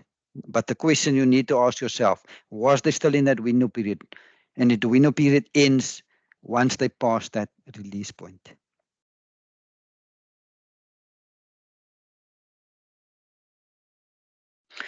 George is asking, can a batter still be out caught if he hits the ball a second time in attempt to protect his or her wicket? George, the answer to that question is yes, but the crucial part is that ball should not have bounced. As soon as the ball makes a bounce, make contact with the ground, and then the batter hits it straight towards a fielder, that would be not out because the ball made contact with the ground. But in protecting the wicket, the ball has not bounced and they hit it straight to a fielder, the batter can be given out caught. So your crucial question that you need to ask yourself is, yes, the batter is allowed to legally protect it a second time, but did the ball bounce? Did the ball make contact with the ground? If yes, not out. If no, striker can be given out caught. Dick Vijay, even white shirt for ODI and T20? I guess no, because ball is white color. Yes, definitely not. No white shirts, no white side screens because the ball is white.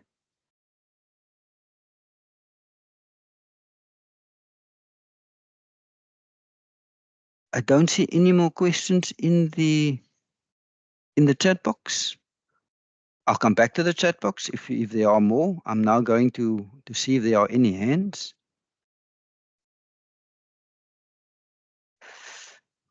Let me just double check if I covered all the names in all the questions in the chat box. Yeah, I've covered all. Let me go to the hands. Deepak, Can you please unmute your microphone? You can switch on your camera if you want to. Hi, Abdullah. Hello, Deepak. Hi. I think I missed the question around out or not out. I mean, that was basically a hit wicket, right? I missed that part. So could you just tell me whether the batsman was hit wicket or it was out or not out? Yes, Deepak. I will show it to you again. I'm going to see my screen, and I'll show you the video again, because it's much better if you visualize, if you see what I'm explaining and how I got to my answer. So I'm sharing my screen. Here's the video. So I'm going to take it back. So now look at what Brendan does. So Brendan Taylor is the Zimbabwean batter. So look at the shot that Brendan, I'm stopping it here. Look at the shot that Brendan is playing. Brendan is playing I would call it, he's trying to scoop the ball over the keeper or over slips. That's the shot. So look at the shot, scooping it over the keeper or third man. So that is the shot Brendan is trying to play. Now if I play it forward, now here he puts down the ball. So now you need to ask yourself, and remember I spoke about a window period. The window period opens when the back foot lands, and it closes once the shot is completed. Would you say the scoop shot is completed here?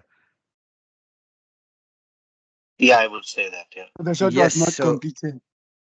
So my opinion, that shot is completed because the scoop shot is done. That Brendan is doing is not part of that scoop shot. I don't know what he was trying here, but that's maybe just a bit lazy. But that is not part of that scoop shot that he played. Don't know what that is, but that is not part of the scoop shot. According to me, the scoop shot was done, shot completed, window period closed. Yes, afterward he puts the wicket down, but because the shot is completed, that scoop shot is done, window period closed, not out, hit wicket. Okay. Did I answer your question? Given out, it seems. Yeah. Yes. Okay. So it was given out. The ICC released a comment after this by saying this was incorrectly given out. All right. Got it. Thank you. Thanks for the explanation. They should have been given not out. Yeah. Did I answer your question, Deepak? Yeah. Thank you so much. Okay. Thanks for the explanation. Yeah. You're welcome. Tabisu, you can unmute the microphone. The floor is yours. Good evening, Abdul. Hello, Brendan. Hello, Tabisu. No, good. Thanks, Tabisu. Yeah. I'm all right, man. I just want to ask a question regarding the last slide you've been showing in terms of the empire, like when you're trying to make decisions, and that one, let's say not out. So if while you're trying to talk to the captains, then let's say on the division side, and the parents decided to interfere while the two empires trying to make a decision, what must you do as an empire? So, Tabiso, are you saying parents are actually coming onto the field trying to interfere while umpires are talking? Is that what you're saying? No, they're busy talking outside. Let's say in the division cricket. Yeah.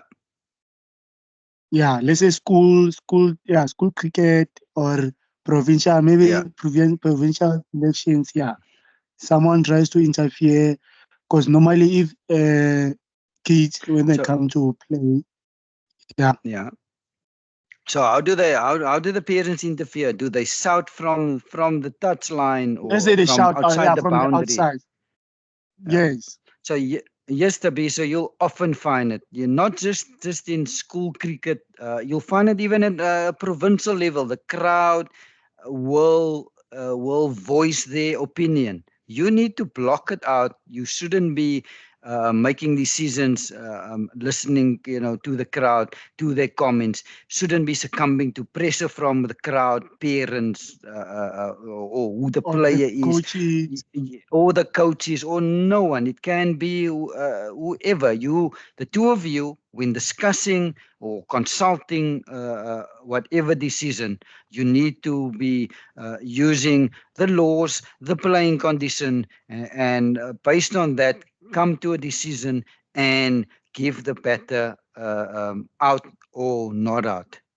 Should not worry what teachers, parents, crowds, captains, whatever say or have to say. You will find it. Parents will be shouting from it. You will, if once you start doing a provincial, international games, you get abused by the crowd.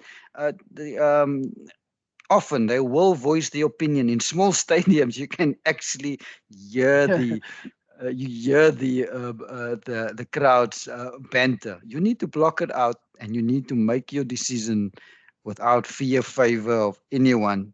Use your cricketing laws, your known law knowledge, your playing conditions, and the two of you needs to come to an answer. All right. Did I answer your question, Tabiso?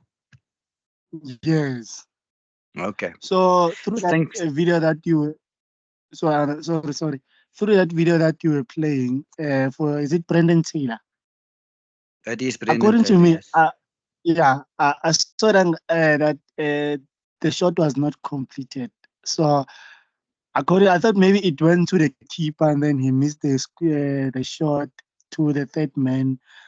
Then tried to hit the stumps with the bat. So yeah, that one really got confused a bit. But as that time you were busy explaining to was it Francis? Yeah, I don't know who was it, but I got a good clarity. Yes. Okay. No. Okay. Now you're welcome. Yeah, shot is completed. That's why window period closed. That's why Brendan should have been given not out. Okay. Thanks, Tabiso. Next hand raise is Francis. You can unmute your microphone. You can switch on your camera if you want to. Yes, good evening, sir. A striker plays the ball and it's going back to his wicket and he kicks it. Can you hear me? Yeah. Striker plays at the ball, is rolling back to his wicket, and then he kicks it. Is that what you're saying? Yeah. Is he can give out for LBW or not out? No, a striker is allowed to protect his or her wicket. So the striker is allowed to kick it to protect the wicket. So no, that is legal. That is allowed. Okay, thank you. You're welcome, Francis. Okay, next hand raise is Bakang. You can unmute your microphone. You can switch on your camera if you want to. Good evening, gentlemen. I hope I'm audible enough because I'm driving. Loud and clear, Bakang. Okay, Dula, back to Brendan Taylor's scenario, right? Mm-hmm. If let's say he wasn't intending to play that ball, and then suppose the ball passes and it goes to the keeper in the same action, if he wasn't intending to, and then he hits those wickets, is he still within the time frame of not out, or do we give him out? So Bakang, you need to ask yourself, Brendan, whatever shot he was playing at the time, you need to ask yourself, is that still part of that shot that he was playing? So for that particular video, that wasn't part of the shot. So I'm not sure. Can't visualize your shot that you now trying to tell me Brendan is playing. But you just apply the law. The shot in your scenario that Brendan was playing, was it still part? Is that window period still open? If your answer to the question is yes, you can give Brendan Taylor out, hit wicket. If it's not part of the shot, the window period is closed, don't give. Brendan Taylor should not be given out wicket. So it's an opinion. You need to look at it. You need to look at the shot. Is this shot still part of the action in playing the shot, or is the batter, is Brendan done with the shot? If Brendan is done in receiving the delivery, shot is done, window period closed, not out. If it's still part of it, if it's still part of playing the ball, receiving the ball, window period is then still open, you can then give Brendan out. So I mean, I can't visualize your scenario, but this is the questions that you need to ask yourself. And it is an opinion. You're looking at it, but you've got the criteria that you need to look at, the criteria that you need to use to determine whether the batter is out hit wicket or not out hit wicket. Apply your criteria and come to a decision. So what I've done is we've covered the law. I've applied the criteria. I've applied the law to the visuals that I saw. My opinion is looking at the visuals. Brendan was done with the playing that scoop, the shot. So the window period is now closed. That what he's done after that, that's now irrelevant. That's why I gave Brendan not out hit wicket. So I've applied the criteria of the law to the scenario and got to my answer. Okay. Did I answer your question, Bakang? Yes, you have answered. Okay. And then, if there's any advice that you would give an upcoming umpire or someone who's going to be umpiring for the first time, if in regards with the window period, after how many seconds perhaps do you now deem that closed or still open? Yeah, there's not a timeline. You just need to be to judge, is the batter done with the shot? That's what you need to just ask yourself. And so there's not like a fixed window period. It is 2 seconds, 3 seconds, 5 seconds. It can differ from shot to shot because different shots, some shots can take a bit longer than others. So window period will differ from shot to shot. You just need to look at the scenario in front of you, apply the law. Is the shot done? Is it not done? If the shot is done, anything that happens after that is irrelevant because the window period is closed. If the shot is still on, if whatever he's doing is still part of the shot, that window period then is still open, then you can give the batter out hit wicket. It depends on scenario to scenario. But you make the judgment call and you use the law to make your call. Did I answer your question, Bakang?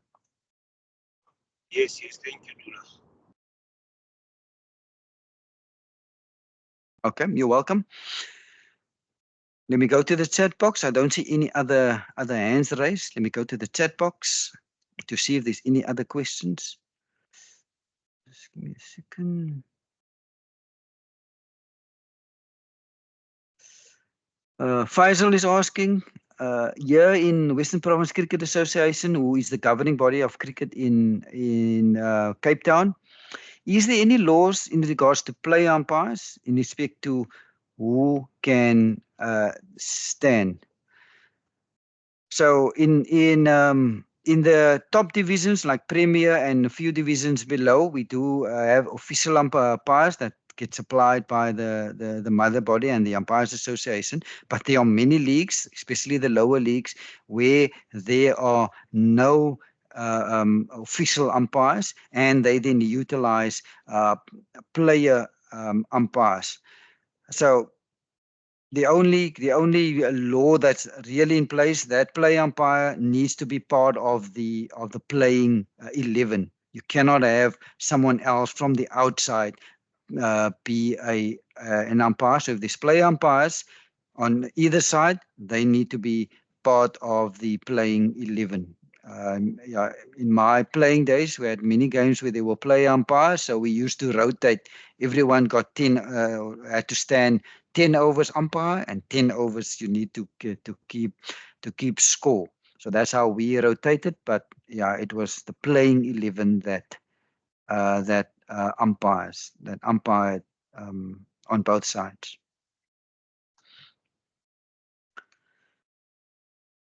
Viswa, I see your hands raised. You can unmute Hi. your microphone. You can switch on your camera if you want to. Thank you. Uh, my question is about a white ball. In case White if ball, there is a batsman who is attacking the ball, which is like pitched wide away. It may not be going wide off of the mark, or maybe a little away. Okay. So after the batsman offers the shot, the ball misses the bat, but it travels under or over his bat. Okay. The ball is, if he did not offer a shot, it's definitely a wide. But since he offered a shot, the ball travels over or above his bat. Will that still be a wide? Or since the ball traveled within his reach, will that not be considered a wide? You're not referring to white ball cricket, T20 or 50, where there are wide guidelines. You're talking about more day cricket, where there's no wide guidelines. I'm asking. I'm talking about the modern T20 and one day. So there's a wide guideline then. So usually we use those wide guidelines to assist us in consistently calling wide. It is a subjective call. That's why that wide is there. You need to then ask yourself, was it inside the wide line? Was it outside the wide line? Did the batter move? Can you give me more information? The batsman moved and attacked to offer the shot. Yeah, so was it still inside the wide line or was it outside the wide line? Outside the wide line, but it was the shot did not come. The batsman did not make a contact. The batsman did not make a Yeah. contact. It So moved over or under his bat. yeah. So the criteria that you need to take into account is, did that batter have a reasonable opportunity to play at that ball? If your answer to that question is yes, he could have played at that ball, don't give it a wide. Exactly, because most of the time batsman complains saying that the ball went away there, but you offered a shot, the ball passed halfway through your blade. How can I even offer a wide? I can't give a wide. Right? I'm with you. Yeah, batters will always complain. It's just bowlers also complain. I'm not just pointing fingers at batters. So if you call it, the bowlers will complain. If you don't call it, the batters will complain.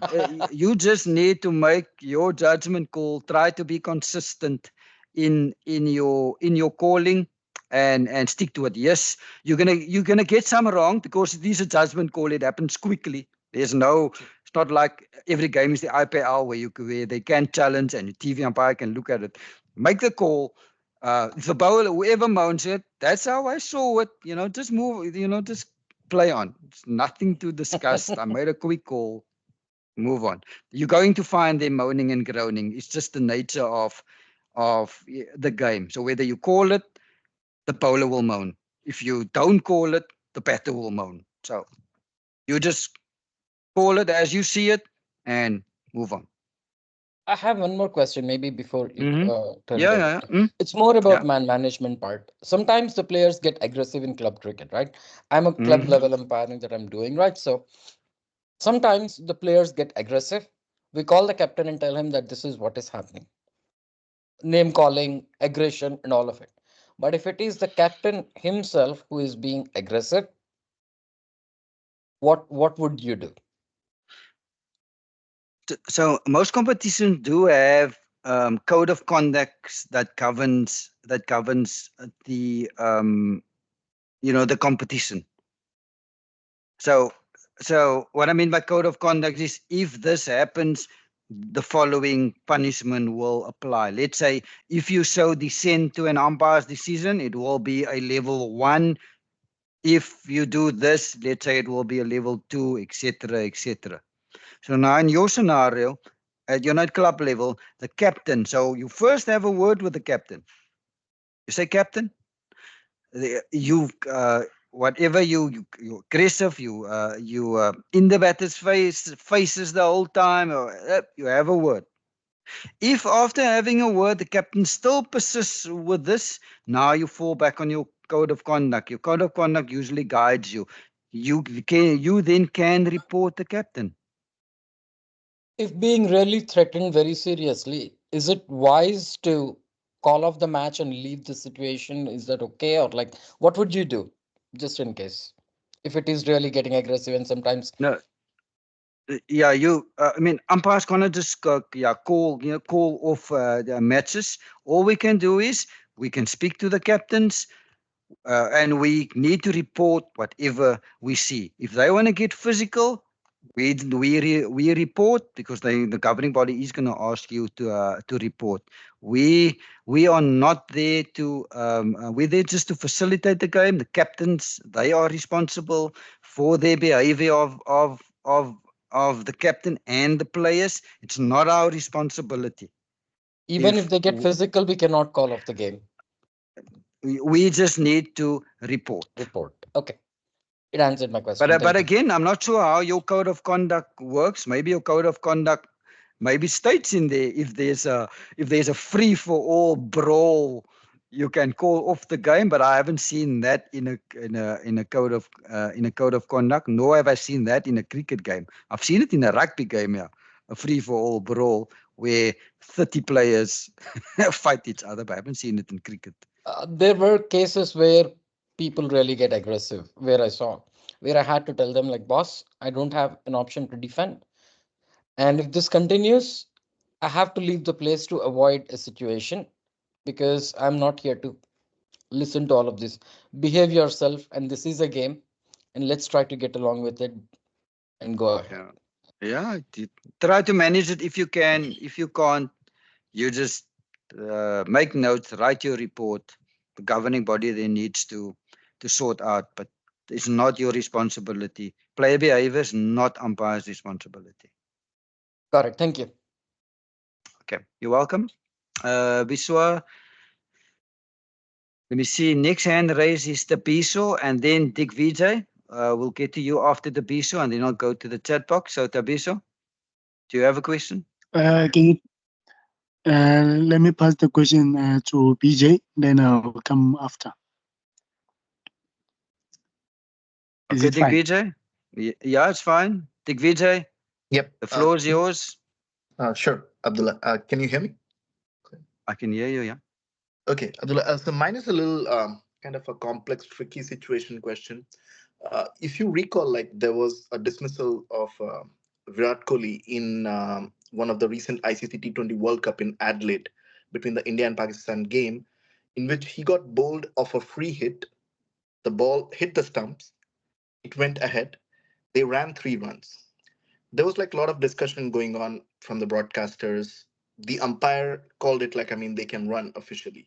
So I understand, like when it's a free hit called like after a no ball, the only mode of dismissal is either run out or obstructing the field, or in any way, like if the batsman hit the ball twice. Those 3 are the only mode of dismissals allowed. And stumping is not allowed. I can understand.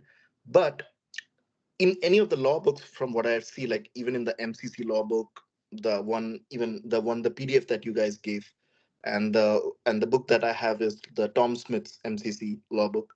I'm also referring to that.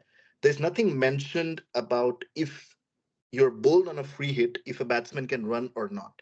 So do you think that's like a gray area, or is there like an official mandate that a batsman can? Because I remember like Michael Vaughan or probably Harsha Bhogle, they posted like after that match that there was a BBL match in which a similar thing happened. A batsman was bowled on a free hit, ball kind of like went a little away, but the umpire said the batsman cannot run.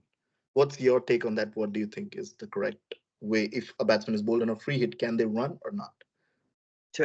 So firstly, we need to check whether there's any playing condition if for that particular competition that guides us on it. If there's a playing condition that says, let's say in the BBL, I'm not afraid with the BBL's playing condition. So maybe it is in there where it states you cannot run off a free hit. I'm not too sure. If there is a playing condition stating that, then obviously you cannot run. But to come back to the ICC playing conditions, where currently they do allow for runs to be taken off a freed, because as you mentioned, there's only 3 ways of being dismissed off a no ball. And because was Cowley bowled? I think he was bowled. Was he bowled? Yeah, he was bowled. He was Yeah. bowled on a free So hit. because The yeah, ball went back, and because he was bowled, and you cannot be out bowled. Those runs are allowed. The current playing condition and the laws allow for those runs until they change it, where they say if you get bowled or dismissed off of free hit, you're not allowed to run. But those runs count. Similarly to, let's say, off a free hit, the batter hits the ball towards the boundary, and he gets caught 5 meters inside the boundary. Can the batters run? And will those runs count? Now, let me kind of like go a step ahead. Like, for instance, they say like on free hit, the stumping is not allowed, right?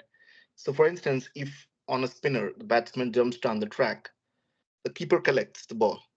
He does the stumping, and the batsman just decides to run, and the other batsman comes in. So, okay, in that case, it would be a run out, right? If the keeper does. As soon as the batter runs, it will be a run out. Okay. But now to come back to using another, like the court scenario. So free hit, gets hit to the boundary, gets caught 5 meters inside the boundary, and the batters run. Are you going to give that run or not? Well, in that case, yeah. I mean, it came off the bat, right? Yes, So you're going to give the run. So similarly, same principle applies. Yes, the batter was bowled, but he cannot be bowled of a free hit. So it ricocheted towards third man. So those runs are allowed. The current playing conditions allow those runs to be taken. Whether you think it's fair or not, for now, it can. You can accumulate those runs until it's changed. You can score runs in that way if it ricochets off the stumps. Okay, that answers my question, Abdullah. And I'd asked, I'll just ask this question I had posted in the chat. I believe, I mean, I know the answer, but I just want to be certainly sure. Like in one-day and T20 matches, the officials, the umpires, they don't wear the white shirt, right? Because the ball's color is white. They wear like colorful shirts, right? Yeah. Okay. No, they have to. Side screens, anything white. You can sometimes even see bowlers bowling with those white sleeves on their arms. It's white. The ball is white. You can ask the bowler to remove it. So for ICC one-day matches, the 50-over matches, is there like a color code for dresses, like only black shirts or red, or you can wear like whatever the match? There are clothing regulations for each competitions. What is allowed, what is not allowed. So when it comes to they do allow the same playing color as your shirt. They want it to be the same playing color as your shirt. You cannot have, let's say, a yellow shirt and suddenly have a red armband. Okay. Yeah, it needs to be the same playing color as your kit. So that's allowed. But there's playing regulations, clothing regulations by the ICC that governs those things. What is allowed, what is not allowed. Okay. Okay. Thank you, Abdullah. Thank you so much. You're doing You're a welcome, great job. Digvijay. Yep. You're welcome. Let me see if there's a hand. There's no further hands. Let me go to the chat box. Let me see if there's a question in the chat box. I see Faisal. Let's ask a question. So when it comes to the wide, if a ball pitches inside the wide line and then swings away, but so much it goes over the wide line and passes the batsman, is it considered a wide? So when it passes the batter, Faisal, it was still inside the wide line. Yes, it swung afterwards, but the batter had an opportunity to play at it, and it was inside the wide line. So I will not call that a wide.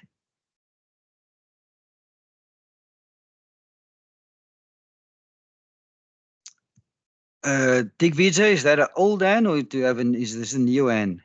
I see your hand is still raised.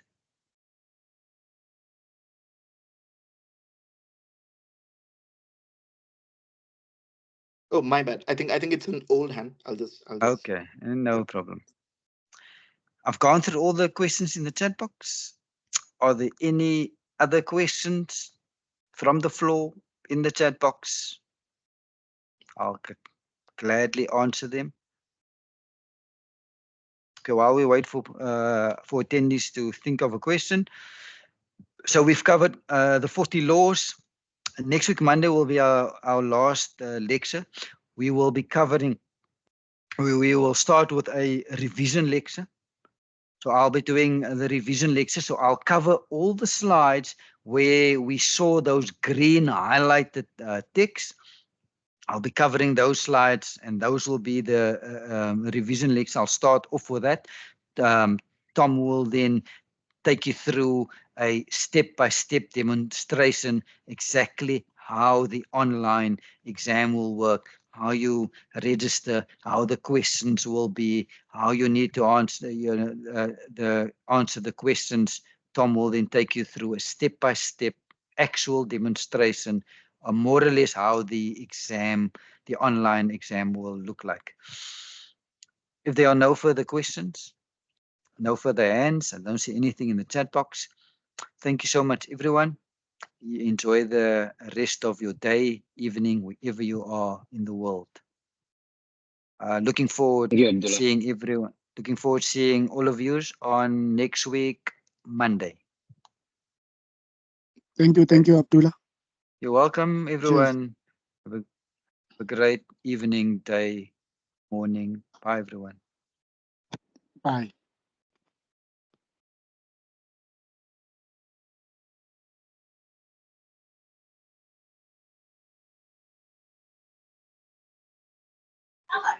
Thank you.